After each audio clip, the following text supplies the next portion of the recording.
Roast press நேயர்களுக்கு அன்பு வணக்கம். நிகழ்ச்சிக்குள்ள போறதுக்கு முன்னாடி லைக், ஷேர், சப்ஸ்கிரைப் பண்ணுங்க. வாங்க நிகழ்ச்சிக்குள்ள போலாம். ஐயோ, இந்த சந்தோஷமான விஷயம் உண்மையா பொய்யான்னு தெரியலையே. ஐயோ, கையோ ஓடல, காலோ ஓடல, எப்படிதான் இதை கொண்டாட போறோம்னு தெரியலடா சாமி. ஆனா கொண்டாடணும், பயங்கரமா கொண்டாடணும்டா. ஏய் டா சாப்பிடுறா, சாக்லேட் சாப்பிடுறா, சாப்பிடுறா சாப்பிடுறா சாப்பிடுற. டேய் இல்லடா, அண்ணன் வீட்டுல வந்து ஒரு வெக்கமா இருக்கே. சந்தோஷம்டா. டேய் கல்யாணம் இல்ல, கல்யாணம் தாண்டிடா. என்னடா பேசிட்டு இருக்கு? டேய் ஒரு இனிப்பான செய்திடா. இனிப்பாவா? டேய் உனக்கு யாரு என்னன்னு சொல்லிட்டு தெரியலடா.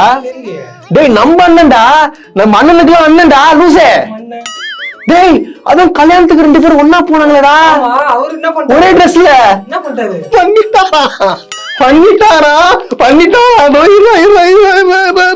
என்னடா அது? பிக்க கூட முடியடா, பிக்க கூட முடியடா. வர்றா, நம்ம நேயர்கள் சார்பா சாக்லேட் சாப்பிட்டுக்கலாம். அதாவது என்னன்னு பாத்தீங்கன்னு வச்சுங்களேன், அண்ணி வந்து அண்ணி உண்டாயிருக்காங்களாம் அப்படின்னு சொல்லிட்டு தகவல்லாம் வந்துட்டு இருக்கு. ஒருவேளை இது மட்டும் உண்மையா இருந்துச்சுன்னா வாழ்த்துக்கள் ப்ரோ.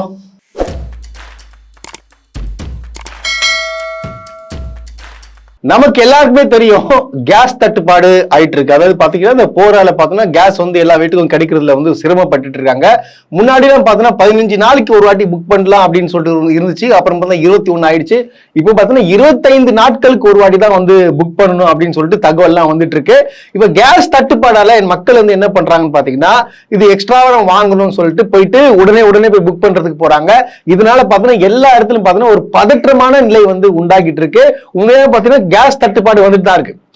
இது வந்து பாத்தீங்கன்னா கடைகள்ல பாத்தீங்கன்னா மெயினா பாதிக்கப்படுது. அது மட்டும் இல்லாம கேஸ் தட்டுப்பாடால பாத்தீங்கன்னா வந்து சத்துணவு எல்லாம் போடுறாங்க பாத்தீங்கன்னா குழந்தைகள், அப்புறம் பாத்தீங்கன்னா ஹாஸ்டல் தங்கி இருக்காங்க பத்தி அவங்களுக்கு எல்லாம் பாத்தீங்கன்னா மிகவும் சிரமத்துக்கு உள்ளா இருக்குன்னு சொல்லாங்க. அதே போல ஹோட்டல்கள்ல வந்து பாத்தீங்கன்னா நிறைய ஹோட்டல்ல என்ன போட்டிருக்காங்கன்னா, இப்போ வந்து ரைஸ் இல்ல, வெரைட்டி ரைஸ் மட்டும் தான் இருக்கு அப்படின்னு சொல்லிட்டு போடுறாங்க. சில ஹோட்டல்கள்லாம் வந்து மூடப்படும் நிலைக்கு வந்துள்ளது. இப்படியாப்பட்ட விஷயங்கள் வந்துட்டு இருக்கு. அதே போல தமிழ்நாடு அரசு வந்து சொல்லியிருக்கிறாங்க, இந்த மாதிரி அடுத்த 20 நாட்களுக்கு பாத்தீங்கன்னா வந்து கேஸ் தட்டுப்பாடு இருக்காது, கேஸ் வந்து இருக்குது. ஆனா யாரும் பதட்டப்பட வேணாம், இது கண்ட்ரோலுக்கு கண்டிப்பா கொண்டு வரணும் அப்படின்னு சொல்லிட்டாங்க.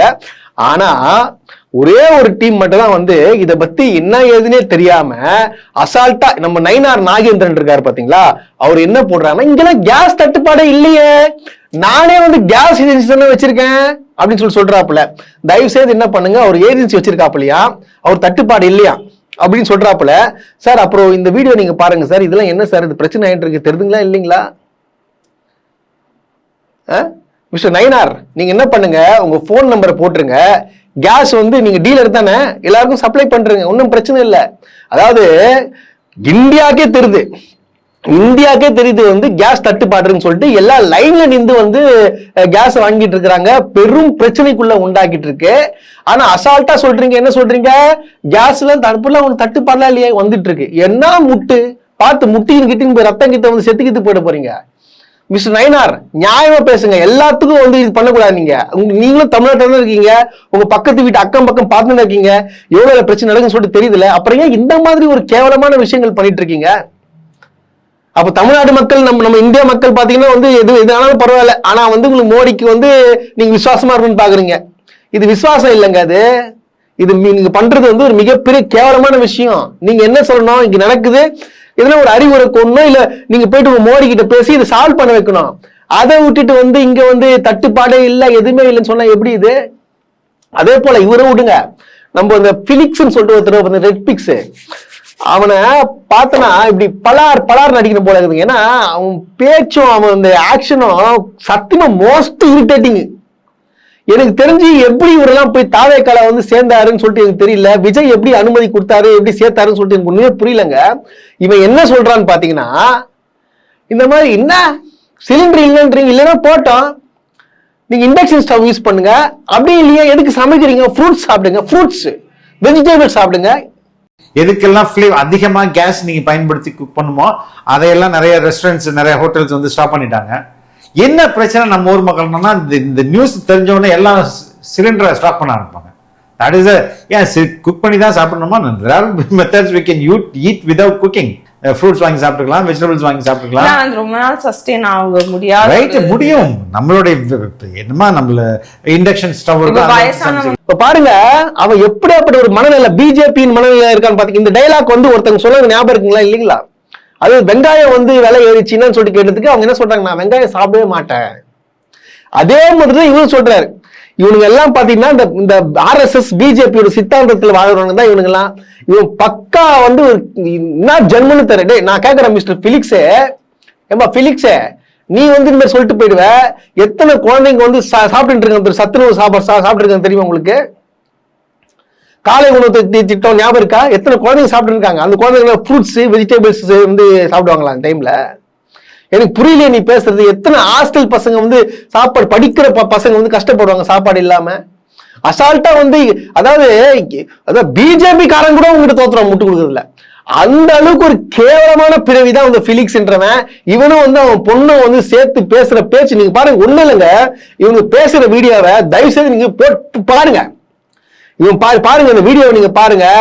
நீங்களே இன்னைக்கு அதாவது எனக்கு வந்து ஒரு மாதிரி ஹைப்பர் டென்ஷன் ஆகுது. ஏன்னா இவனும் மனுஷன் தானே, இவன் உடம்புல ரத்தம் தானே ஓடுது. ஆனா இவன் மட்டும் ஏன் அப்படி பேசுறான் அப்படின்னு சொல்லிட்டு எனக்கு தோணுச்சு. நீங்க இந்த வீடியோ ஒண்ணும் இல்ல, பிலிக்ஸ் இந்த ரெட் பிக்ஸ் சேனல்ல பாருங்க, அவனும் பொண்ணு கான்வர்சேஷன் பண்ணுவாங்க. அதை பார்த்துட்டு உங்களுடைய மனநிலைன்றதை வந்து நீங்க கமெண்ட் பண்ணுங்க. அதாவது பாத்தீங்கன்னா திருட்டு பூனை ஒண்ணு வெளியே வரப்போகுது. எந்த பூனை? அதான் அந்த பூனை தான் நம்ம தாவேகா தலைவர் விஜய். அதாவது பாத்தீங்கன்னா இவங்க எல்லாம் பக்கா பிளான் போடுறானுங்க. அதாவது இவங்க எல்லாம் கூட்டணி வந்து சேர போறாங்கன்றது ஒரு 80% உறுதியாச்சுன்னு வச்சுங்க. இது எப்படி போயிட்டு இருக்குன்னா, இப்போ வரைக்கும் பாத்தீங்கன்னா வந்து உத்தேச பட்டியல் வந்து இன்னும் ரிலீஸ் பண்ணவே இல்லை. அதாவது யாரா நிக்க போறாங்க அதிகாரப்பூர்வமா இல்ல. இவங்க நிக்கலாம், டி நகர்ல புஷியான் நிக்கலாம், பெரம்பூர்ல விஜய் நிக்கலாம் அப்படின்ற ஒரு விஷயங்கள் மட்டும்தான் வந்துட்டு இருக்கு. தவிர இவங்க வந்து தைரியமான இதுவா இருந்தா நீங்க வந்து சொல்லுங்க, ஓப்பனா சொல்லிட்டு போங்க. இந்த மாதிரி வந்து விஜய் அவர்கள் சொல்லுங்க, நான் வந்து பிஜேபி கூட எல்லாம் கூட்டணி கிடையாது அப்படின்னு சொல்லிட்டு போங்க. அது சொல்லாம இவனுங்க வந்து மறைமுக வந்து பேச்சுவார்த்தை நடத்திட்டு இருக்கானுங்க. இதுதான் உண்மை. நீங்க பாருங்க, அதே மாதிரி பாத்தீங்கன்னா ஒவ்வொரு விஷயமும் வந்து நடந்துட்டு இருக்கு. இவங்க வந்து பக்கா செட்டிங் போட்டு போறாங்க. அதாவது பாத்தீங்கன்னா விஜய் அவர்கள் பாத்தீங்கன்னா பிஜேபி கூட சேரக்கூடாதுன்ற ஒரு நிலையில தான் இருந்தார். நான் பாத்தீங்கன்னா நான் தனியா நிக்கிறேன், உங்களுக்கு நான் சப்போர்ட் பண்றேன், திமுக காலி பண்ணலாம், இதுதான் ஒரு அஜெண்டாவா இருந்துச்சு. இப்ப பாத்தீங்கன்னா திமுக வந்து பாத்தீங்கன்னா பயங்கரமா, அதாவது பாத்தீங்கன்னா அசைக்க முடியாத ஒரு மாபெரும் சக்தியா வந்து இப்ப தமிழ்நாட்டுல இருக்கிறதுனால பாத்தீங்கன்னா இப்ப ஒண்ணும் பண்ண முடியாதனால வந்து வேற வழி இல்லைன்னு சொல்லிட்டு பிஜேபி என்ன பண்றாங்கன்னா, இல்ல நீ தனியா நின்று வேலை செய்யறது வேலைக்கு ஆகாது, நீ வந்து எங்க கூட சேர்ந்துரு அப்படின்னு சொல்லிட்டு விஜய் அவர்கள் வந்து பிரஷர் பண்றது வந்து தெளிவா தெரியுது. எப்படின்னு பாத்தீங்கன்னா, ஜனநாயகன் படம் பாத்தீங்கன்னா உங்களுக்கு எல்லாருக்குமே தெரியும், சென்சார் பார்க்க வேண்டியது முந்தா நேத்து. ஆனா பார்க்காம வேணும்ட்டு என்ன பண்ணிட்டாங்க, எனக்கு உடல்நிலை சரியில்லை அதனால இன்னைக்கு பார்க்க முடியாது, அது தள்ளி வச்சிருங்க டேட் அப்படின்னு சொல்லிட்டாங்க. இது வந்து எப்பாற்பட்ட உங்களுக்கு தெரியும். அதே போல பார்த்தா நேத்து விஜய் அவர்களை வந்து கூப்பிட்டுருக்காங்க, நீங்க வந்து சிபிஐ விசாரணைக்கு நீங்க வந்துதான் ஆகணும் அப்படின்னு சொல்லிக்கிறாங்க. அதான் சிபிஐ விசாரணை முடிஞ்சு சொன்னாங்க, திருப்பி வந்து சிபிஐ விசாரணை கூப்பிடுறாங்கன்னா அப்போ விஜய் அவர்கள் போவாரு திரும்பி வருவாரா அப்படின்ற ஒரு கேள்விக்குள்ள பார்த்தீங்கன்னா எழும்ப ஆரம்பிச்சிச்சு. அதாவது இவரே போயிட்டு மாட்டினார சொல்லலாம். இந்த கரூர் விவகாரத்துல சைலண்டா மூடிக்குன்னு தமிழ்நாடு அரசு பாத்தீங்கன்னா ஆல்ரெடி பாத்தீங்கன்னா கோர்ட் வந்து தனி நபர் ஆணையம் வந்து உருவாக்கி பண்ணியிருந்தாங்க. இதுலயே வந்து நீங்க இருந்திருக்கலாம், இல்ல நாங்க பாத்தீங்கன்னா சிபிஐ தான் போவோம் அப்படின்னு சொல்லிட்டு. யார் போனது? நீங்க. ஆனா உங்களுக்கு அமிச்சது யாரு? பக்கா பிளானிங் பண்ணி அமிச்சது இந்த ஒருத்தங்க சிடிஆர் நிர்மல்குமார். அவன் பக்கா பிஜேபி காரன். அவன் என்ன பண்ணிருக்கான், விஜய வந்து பக்காவா கோத்து விட்டான். சார் நீங்க வந்து இங்க இருந்து அவங்க இது பண்ணி விட்டுருவாங்க, நீங்க வந்து சிபிஐ நம்ம போயிடலாம், அது உச்ச நீதிமன்றத்தில் கேஸை போடலாம், நம்ம அப்படி அந்த வழியா போயிடலாம் அப்படின்னு சொல்லிட்டு போயிட்டு இப்போ மாட்ட வச்சுட்டாங்க. இப்போ விஜய் அவர்கள் வந்து பாத்தீங்கன்னா இப்படியும் போக முடியாம அப்படியும் போக முடியாம மாட்டின்னு முடிக்கிறார். இப்ப இவரால் அரசியல் விட்டும் போக முடியாது, அரசியல் இருந்தாலும் பிஜேபி கிட்ட தான் போய் ஆகணும்ன்ற ஒரு கட்டாயத்தில் தள்ளப்பட்டுகிறார் விஜய். இதுக்கெல்லாம் காரணம் யாரு? கூட இருந்தோம் நம்பாதீங்க மிஸ்டர் விஜய், எவ்வளவு தூரம் சொல்லியாச்சு. ஆனா நம்பி நீங்க சரியில்லை, அதனாலதான், அதாவது நீங்க சரியில்லாதனாலதான் இந்த மாதிரி ஆட்கள் வந்து உங்களை சூழ்ந்துட்டு இருக்காங்க. இதுதான் உண்மை. அதாவது அடுத்த கட்ட நகர்வு பாத்தீங்கன்னா இதோட பயங்கரமா இருக்கும்னு சொல்லிட்டு அரசியல் வட்டாரத்தை சொல்ல போது. அதாவது பாத்தீங்கன்னா கொஞ்சம் சிந்திச்சு பாருங்க, விஜய் அவர்கள் வந்து பிஜேபி கூட சேர்ந்தாருன்னா அவரோட நிலை என்ன ஆகும் அப்படின்றது வந்து மக்களாகிய நம்ம தெரிஞ்சுக்கணும். நம்ம வந்து இந்த சக்திகளை தீய சக்தின்னு திமுக சொல்றான், ஆனா இவனுக்கு தான் வந்து பக்கா தீய சக்தி. தமிழ்நாடை அழிக்க வந்த சாபக்கேடுகள் தான் இவனுங்க. அந்த அதிமுக, பிஜேபி, அப்புறம் இந்த தாவேக்கா, இவங்க எல்லாம் வந்து ஒண்ணுதான். இவங்க சேர்ந்து எதிர்க்கிற ஒரு ஆள் யாருன்னு பாத்தீங்கன்னா திமுக. அதாவது திமுக வந்து ஒண்ணும் பண்ணணும்னு சொல்லிட்டு மக்கள் வந்து மிகப்பெரிய ஒரு ஆதரவு கொடுத்துட்டு வராங்க. அதை வந்து வாய்ப்பே கிடையாதுன்றதை வந்து நான் மீண்டும் மீண்டும் சொல்லிக்கிறேன். பொதுமக்களாகிய நீங்களும் வந்து உஷாரா இருக்கணும்ன்றதை நான் சொல்லிக்க விரும்புறேன். அதே போல பாத்தீங்கன்னா இங்க வந்து 1008 பிரச்சனை நடக்குது, விஜய் அவர்களை பத்தி பேசுறாங்க, அது பேசுறாங்க. ஆனா எல்லாருமே வந்து ஒரே விஷயத்த கேட்டுருக்கீங்க, என்ன தமிழ்நாட்டுல வந்து என்ன கேடு கட்டு போயிட்டு இருக்கு, சட்டம் ஒழுங்கு சரியில்லை. அதாவது பாத்தீங்கன்னா 2 வயசு குழந்தைகிட்ட போய் தப்பா நடந்துக்கிறாரு வந்து திமுக நிர்வாகி அப்படின்னு சொல்லிட்டு யாரும் கேள்வி கேட்க மாட்டாங்க, யாரும் குரல் கொடுக்கலையா அப்படின்னு சொல்லிட்டு கேக்குறாங்க. நான் கேக்குறேன், 2 வயசு குழந்தைய வந்து தப்பா நடந்துக்கிற ஒரு பொறம்போக்கு நாய கட் பண்ணி போடணும்னு சொல்லிட்டு எல்லாருமே சொல்றான். அவன் திமுக காரணமாக எவ்வளவு வேணா இருக்காங்க, அவன் பண்ணது தப்பு, அவனுக்கு தண்டனை கொடுக்கணும். அதாவது பாத்தீங்கன்னா இன்னொரு விஷயத்தை பதிவு பண்ண விரும்புறேன். தமிழ்நாட்டுல வந்து சட்டம் ஒழுங்கு சரியில்லைன்னு சொல்றீங்க, ஏதாச்சும் ஒரு பிரச்சனை சொல்லிட்டு போலீஸ் கிட்ட போனா, ஏமா அவங்களும் அப்படிதான் பண்ணுவாங்க, அப்படிதான் வெட்டுவாங்க, வாங்கிக்கோங்க, நாங்களும் தலையிட முடியாதுன்னு சொல்லிட்டு போலீஸ்காரன் சொல்றானா? நான் கேட்கிறேன், இந்த மாதிரி இந்த காவல்துறை சேர்ந்தவர்கள் வந்து யாராவது சொல்றாங்களா, போயிட்டு ஒரு பிரச்சனை கம்ப்ளைண்ட் கொடுத்தனா இந்த மாதிரி நடவடிக்கை எடுக்க மாட்டேன், அவங்களும் அப்படிதான் பண்ணுவாங்கன்னு சொல்லி சொல்றாங்களா? இது என்ன, இது புதுமையா இருக்கு. இது தமிழ்நாட்டுல மட்டும் சட்டம் ஒழுங்கு சரியில்லைங்க. நான் மீண்டும் மீண்டும் பதிவு பண்றேன். அதாவது மனிதர்களாக பிறந்தவர்கள் பாத்தீங்கன்னா தவறு செய்யதான் செய்வான். நீங்க என்னதான் வந்து சட்டத்தை வந்து கடுமையாக்கினாலும் அவன் திருந்தாவிட்டால் இந்த கொலைகள், கற்பழிப்புகள் வந்து தொடர்ந்து தான் இருக்கணும். அது மாறணும்னா அவன் ஒழுக்கமா இருக்கணும். இதான் உண்மை. அதாவது பாத்தீங்கன்னா நம்மளுடைய அரசாங்கம், தமிழ்நாடு காவல்துறை யாரு தவறு செய்தாலும் தப்பிக்க முடியாது. கம்ப்ளைண்ட் கொடுத்தா உடனடியே ஆக்ஷன் எடுப்பாங்க கொலை குற்றங்கள் எல்லாம். அதாவது இப்போ இந்த சிறுமியை வந்து இந்த பொறம்பு அவங்க நம்ம என்ன சொல்ற அசிங்கமாக வாயில வருது, அந்த நாயை பிடிச்சி சிறையில போட்டாச்சு, கொலை பண்ணவன அரெஸ்ட் பண்ணியாச்சு. ஏன்னா எல்லாம் சைலண்டா விட்டு தமிழ்நாடு காவல்துறை, தமிழ் அரசும் வேடிக்கை பார்த்துட்டு இருக்கா? தப்பு செய்தவர்களுக்கு தண்டனை வந்து உடனடியாக கொடுக்கப்பட்டிருக்கிறது. இதுதான் உண்மை. தவறுகள் நடக்குது இந்தியாவில, உலகத்திலேயே நீங்க எங்க போனாலும் தவறுகள், கொலைகள், கற்பழிப்புகள் நடக்காத நாடு எதுனா ஒன்று சொல்லுங்க பார்க்கலாம். இல்ல ஸ்டேட் எதுனா சொல்லுங்க பார்க்கலாம். நடந்துட்டு தாங்க இருக்கு, நடந்துட்டு தான் இருக்கு. ஆனா இருக்கிறதுல நீங்க பாத்தீங்கன்னா தமிழ்நாடு காவல்துறை தான் சிறப்பா செயல்படுது. இதனாலதான் பாத்தீங்கன்னா உலக அளவுல தமிழ்நாடு காவல்துறை 2வது இடமும் வாங்குச்சு. உங்களுக்கு எல்லாருக்கும் ஞாபகம் இருக்கும்னு நினைக்கிறேன்.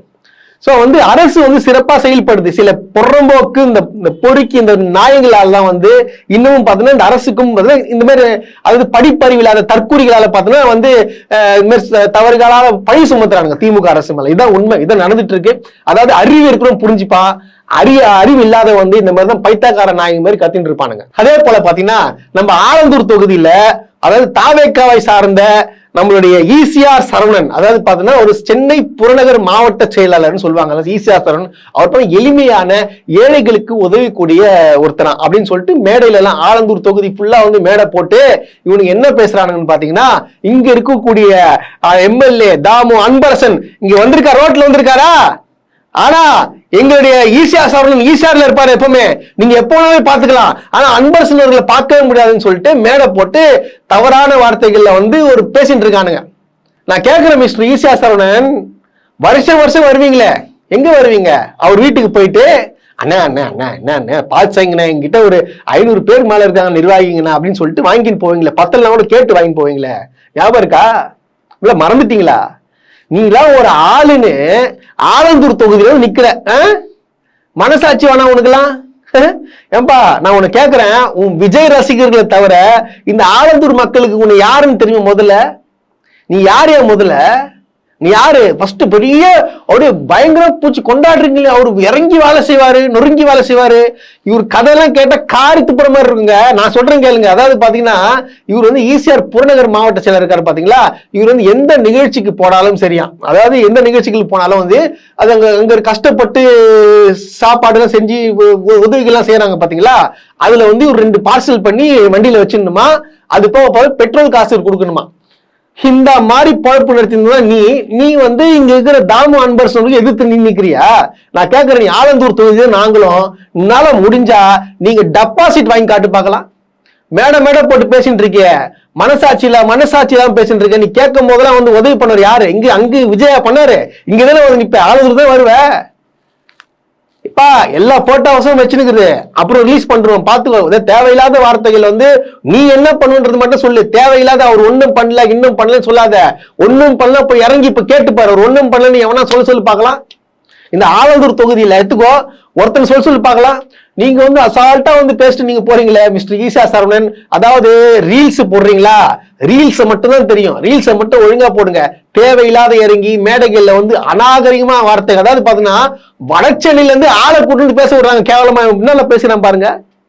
எங்க அண்ணன் ஆட்சி வந்ததுமே இந்த தாம அன்பரசியை சேர்த்து ஒட்டுமொத்த 13 அமைச்சரையும் ஜெயில தூக்கி வந்தா எங்க அண்ணனுடைய முதல் வேலை.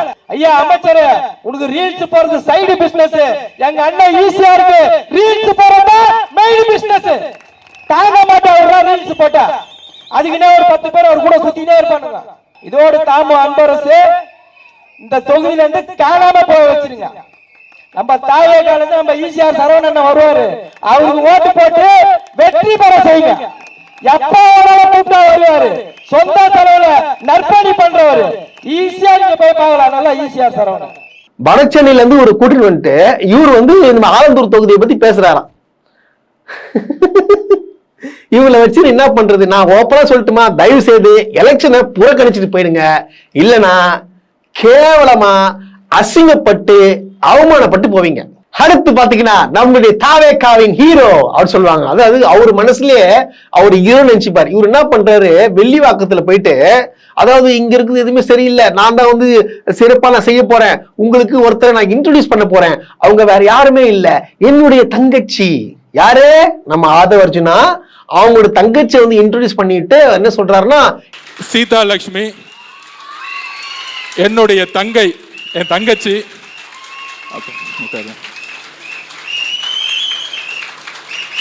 என் தங்கச்சி. ஸோ அப்போ உங்களோட நான் வரும்பொழுது என்கிட்ட ஏதாவது பேசுறதா கூட என் தங்கச்சியும் குடும்பமா உங்களோட வந்து ஒவ்வொரு வீடா உங்களோட வரணும். உங்கள ஒரு ஆளா என்ன அக்செப்ட் பண்ணிக்கோங்க. நான் கேட்கிறேன் மிஸ்டர் ஆதவர்ஜுனா, வாரிசு அரசியல் சொல்லிட்டு மேடை போட்டு பேசுறீங்களே, இது யாரு? உங்க தங்கச்சி தானே, வாரிசு தானே. இது பேர் வாரிசா வேற என்ன? மிஸ்டர் ஆதவ் மங்குனி சொல்லுங்க, இது பேர் என்ன? இஷ்டத்துக்கு பேசுவீங்களா? வாரிசு இப்ப யார் கூட இருக்கிறது? இது பேர் வாரிசு இல்லைல்ல? என்ன பண்றது? அதாவது மிஸ்டர் ஆதவ், நான் ஒன்னு சொல்றேன் கேளுங்க. நீங்க வந்து இருக்கிறதுலயே வந்து பாருங்க, நம்பர் 1 டுப்பாகுரு கேடுகட்டு டுப்பாகுருன்றது நீங்க தான்ன்றதை வந்து மணிக்கு ஒரு தடவை ப்ரூவ் பண்ணிட்டு இருக்கீங்க. அதாவது பாத்தீங்கன்னா, அதாவது இவங்க தான் வந்து மெய்ப்பர். இவங்க யாருன்னா மெய்ப்பரா இருக்காங்க. அதாவது பாத்தீங்கன்னா மக்களை ரட்சிக்க வந்த மெய்ப்பர்கள். இவங்கெல்லாம் வந்து தமிழ்நாடு மக்கள் வந்து இப்ப வந்து சாபக்கேட்டுல வந்து மாட்டிட்டு இருக்காங்க, ஒரு ஆபத்தான நிலையில மாட்டிட்டு இருக்காங்க. இவங்கெல்லாம் ஆதவர்ஜுனா, தலைவர் விஜய் எல்லாமே சேர்ந்து அப்படியே பாத்தீங்கன்னா என்ன பண்றாங்க, அப்படியே வந்து காப்பாத்துறாங்களா, அப்படியே காப்பாத்தி அப்படியே அரவணைச்சுக்கிறாங்களா. போங்கடா டேய், ஃபர்ஸ்ட் போய் குடும்பத்தை போய் பாருங்களா. உங்க குடும்பத்துல என்னென்ன பிரச்சனை நடக்குது, ஏன் இழவு நடக்குதுன்னு தெரியுமா? அதை ஃபர்ஸ்ட் போய் பாருங்க. குடும்பத்தையே பாக்குறது துப்பு இல்ல, நீங்களா வந்து தமிழ்நாட்டு மக்களை வந்து காப்பாத்த போறீங்களா? வாயில வந்துட சொல்ற போறேன். கிளிக்கு ரெக்கம் முளைச்சிடுச்சு, அது ஆத்த விட்டே பறந்து போச்சு அப்படின்னு சொல்லிட்டு வெளியில இருந்து பெனாத்திட்டு இருக்காங்க. அந்த 2 பேர் இருப்பாங்க பாத்தீங்கன்னா, அந்த லைலா மணியும் அந்த பேர்லாம் அவங்க ராஜ்மோகன், அவங்க 2 பேரு. அவர் போயிட்டாரா? ஓ அவரும் போயிட்டாரா? ஓ அவரும் போயிட்டாரா? ஓ இவரும் போயிட்டாரா? ஓ இவரு எல்லாம் போயிட்டாங்களா அப்படின்னு சொல்லிட்டு தான் இவனுக்கு வந்து ஃபுல்லா இப்ப 2 பேரும் வந்து கத்திட்டு இருக்கானுங்க, பெனாத்திட்டு இருக்கானுங்க. அவங்க கட்சியே இப்ப கத்திட்டு இருக்கு. ஏன்னு பாத்தீங்கன்னா, ஜனநாயக முஸ்லிம் மக்கள் கட்சின்னு ஒண்ணு இருக்குங்க. அது ஒரே ஒரு கட்சி, ஒரே ஒரு குருக்கள் வராருன்ற மாதிரி அந்த ஒரே ஒரு கட்சி தான் வந்து தாவேகாவுக்கு வந்து ஆதரவு தெரிவிச்சு, நான் உங்களுக்கு கூட்டணியில் இருக்கேன் அப்படின்னு சொல்லிட்டு ஆதரவு தெரிவிச்சு. இப்ப என்ன பண்ணிட்டாங்கன்னா, ஐயோ இதுங்க வேலைக்கு ஆகாது சொல்லிட்டு அவங்களும் இப்போ கிளம்பி போயிட்டாங்க, ஆட்டை விட்டு பறந்து போயிட்டாங்க. எவ்வளோ ஒரு கேவலம்! ஒருத்தர் கூடவா இல்ல, அவங்களும் வெளியே வந்து என்ன பண்றாங்கன்னா திமுகவுக்கு ஆதரவு சொல்ல போறாங்க. ஏன்னா அவங்களுக்கு தெரிஞ்சு போச்சு, இதுங்க இது பிஜேபிங்க அடிமைங்காது, இது நம்ம கூட அந்த வேலைக்கு ஆகாது, நம்ம கூட நம்ம பேர் கெட்டு போயிடும் அப்படின்னு சொல்லிட்டு இந்த கட்சியை விட்டு விலகி போயிட்டாங்க. அப்போ எந்த அளவுக்கு ஒரு மோசமான கட்சின்றத வந்து கொஞ்சம் கொஞ்சமா தெரியுதுங்களா? இதுதான் விஜயை நம்பின விஜய் வந்து ஒரு நடிகர், அவரெல்லாம் வந்து அரசியலுக்கு கொண்டு வந்து சிஎம் பாக்குறதுலாம் வந்து எப்பாற்பட்ட அயோக்கியத்தனம். ஒரு சினிமா நடிச்ச நடிகர் வெறும் நடிப்பு மட்டும்தான் வெளிப்படுத்தி கொண்டிருக்கிறார். நடிச்சு வந்து உங்களை மகிழ்விச்சு என்ன பண்ணாரு பார்த்தோன்னா உங்களை தலைவராக ஏத்த வச்சு பார்த்தீங்கன்னா சிஎம் வரைக்கும் கொண்டு போற நிலைமைக்கு வந்து நாங்களா இல்ல நீங்களா வந்து தள்ளப்பட்டிருக்கிறீங்க. அது நீங்க கேவலப்பட்டு போங்கடா. நான் ஒண்ணு கேட்கிறேன், மிஸ்டர் விஜய், நீங்க சொல்லிருக்கீங்களே இந்த மாதிரி வந்து இப்ப நடக்கிற பிரச்சனை இல்ல, நீங்க தான் முன் வரணும். அதாவது பாத்தீங்கன்னா இப்ப வந்து சிலிண்டர் தட்டுப்பாடு வந்து தமிழ்நாட்டுல வந்து ரொம்ப அதிகரிச்சிருக்கு, நிறைய ஹோட்டல்கள் மூடப்பட்டிருக்கு. அதாவது பாத்தீங்கன்னா மக்கள்லாம் வந்து பாத்தீங்கன்னா சிலிண்டர் கிடைக்காம வந்து ஒரே பிரச்சனைகள்ல ஈடுபட்டு இருக்கிறாங்க. இதெல்லாம் வந்து காப்பாத்துறதுக்கு நம்மளுடைய தலைவர் விஜய் அவர்கள் வந்து இறங்கி வர போறார். அதுக்காக நான் வந்து முன்னாடி வந்து ஒரு கோரிக்கை வச்சிடுறேன். அது என்னன்னு பாத்தீங்கன்னா இப்ப பாத்தீங்கன்னா அவர் வந்து ஒரு அறிக்கை ஒன்று விட்டுருப்பாரு இல்லையா, மிஸ்டர் விஜய் விட்டுருப்பாரு, இந்த மாதிரி வந்து நான் 6 சிலிண்டர் வந்து நான் கொடுக்க போறேன் அப்படின்னு சொல்லிட்டு விட்டுருப்பாரு. இப்ப இருக்கிற பிரச்சனைக்கு பாத்தீங்கன்னா நீங்க வந்து என்ன பண்ணுங்க, 6 வேண்டாம், ஒரு 3 சிலிண்டர் வந்து ஒரு அட்வான்ஸா வந்து நீங்க கொடுத்துட்டீங்கன்னா கொஞ்சம் நல்லா இருக்கும். மிச்சம் 3 சிலிண்டர் அப்புறமா கொடுத்துக்கோங்க. எப்படி நீங்க சேமா போறீங்க? நீங்க 200 கோடி வச்சுட்டு இருக்கீங்க. அப்புறம் பாத்தீங்கன்னா உங்களுக்கு என்னது அந்த 200 தூக்கி போட்டு வரீங்க, உங்க குடும்பத்தையும் தூக்கி போட்டு வந்திருக்கீங்க. அதாவது பாத்தீங்கன்னா காசே வளர்ந்துட்டு போறீங்க, அந்த காசு எதுக்கு தூக்கி போடுறீங்க சார்? நீங்க என்ன பண்ணுங்க, இந்த சிலிண்டர்ல எப்படியாச்சும் மக்களுக்கு தேவையான மக்களுக்கு வந்து ஒரு சிலிண்டரை வந்து இப்ப கொடுத்துட்டீங்கன்னா இங்க தட்டுப்பாடுலாம் குறைஞ்சு போயிடும் இல்லையா? அதெல்லாம் மிஸ்டர் விஜய் சார் கொஞ்சம் கொடுத்துருங்க. ஆனா பாத்தீங்கன்னா இப்ப மட்டும் வருவானுங்க அப்படி நிறைய பேர் என்ன வருவானுங்க, என்னப்பா நீ அவரை கொடுக்க சொல்ற, பின்ன அவர் கொடுக்க சொல்லாம யாரு கொடுப்பா? அவரு தானே சொல்றாரு நான் கொடுப்பேன்னு சொல்லிட்டு சொல்றாருல, கொடுக்க சொல்லு. ஒரு சாம்பிளா ஒரு அட்வான்ஸா சரி ஒரு 3 சிலிண்டர் வச்சுங்க அப்படின்னு சொல்லிட்டு கொடுத்தா என்ன நல்லது தானே? உடனே செயல் பண்ணா அவர் வீட்டு காசை ஏன் கொடுக்கணும், கவர்மெண்ட் கொடுக்க சொல்லுன்னு சொல்லிட்டு கேட்பீங்க. நான் கேட்கறேன், கவர்மெண்ட் வந்து எல்லாம் கொடுத்துதான் இருக்கு, ஏன்னா எது கொடுத்தாலும் வந்து எங்க வரி பண்ண சொல்றீங்களே. சரி விஜய் வந்து ஒரு வேளை கொடுத்தாருன்னா, கொடுக்க மாட்டாரு, கொடுத்தாருன்னா அது யார் காசு? காசுங்க? சரி விஜய் 200 கோடி வாங்குறாருல, உச்ச நடிகர் வாங்குறாருல, அது யார் காசு? நீ டிக்கெட் 200 ரூபாய் கொடுத்து வாங்குற காசு தானே, உன் காசு தானே. உன் காசு திருப்பி ஒரு வாட்டி கொடுக்க சொல்லி வாங்கிக்கோ. அதே ஒன்றும் சொல்ல மாட்டீங்க, இங்கேயே வந்துட்டு இருப்பீங்க. கவர்மெண்ட் என்ன கவர்மெண்ட் உங்க காசு தான், உங்க காசு தான் திருப்பி கொடுக்குது, அது விஜய் கொடுக்க சொல்லு. விஜய் தானே ஒரு அரசாங்கத்துக்கு மேல ஒரு மெய்ப்பர், மேல இருந்து எதிர் குதிச்சிட்டாரு. அவரு குதிச்சு உங்களை காப்பாத்துறதுல வாங்கிக்கோங்க. நீங்க முடியுமா உங்களால? அட போடா பைத்தியக்கார பசங்களா.